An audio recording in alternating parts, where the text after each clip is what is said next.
Od ponedeljka zvečer, ko so neurja z močnim vetrom, točo udari strel in poplavami zajela Slovenijo in se nadaljevala v torek, je uprava za zaščito in reševanje zaznala 1979 dogodkov.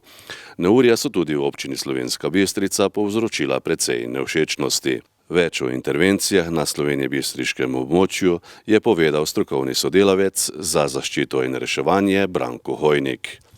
Na včerajšnjem dogodku je sodelovalo 175 gasilcev, torej 6 enot, PGD Kebelj, PGD Lapore, PGD Pragersko, Spodnja Polskava, potem Zgornja Bistrica, pa Slovenska Bistrica, pa tudi PGD Videž.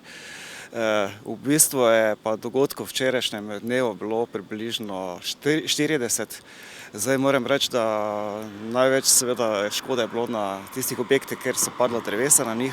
Takih objektov smo imeli 7, potem je bilo pa odkritih 12 streh, nekaj je bilo poškodovanih tudi daljnovodo, ker veliko dreves smo imeli tudi na prometni infrastrukturi in pa tudi nekaj na daljnovodih. V katerih krajih je bilo nekako najhuje? Opažali smo, da v bistvu ta neki pas poteka od Kebla preko Kostanjece, Zgornje Ložnice, preko mesta Slovenska Bistrica in pa potem se nekje zaključijo pri Pragerskem, Spodnji Polskavi, en del je pa šel tudi proti Videžu. Vemo, da je zaenkrat o škodi še težko govoriti, pa vendarle zagotovo bo velika.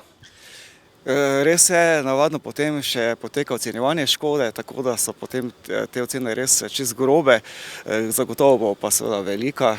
Tudi recimo pri nas na upravni enoti je kar nekaj škode, na gasilskem domu recimo zanimivo Zgornja Bistrica in pa tudi v samem parku, ki so ga komunala Slovenska Bistrica ga morala žal zapreti, dokler ne bojo pač uredili stanje v samem parku. Kot vse kaže, se bodo takšne razmere še ponavljale. Kako se nekako pripraviti na te zadeve? Zdaj je to res dejansko ena situacija, v kateri smo soočeni in očitno se bomo morali nekako navajati na njo, glede na to, da letos so res neke specifične vremenske razmere, se tako govorijo vremenoslovci oziroma meteorologi.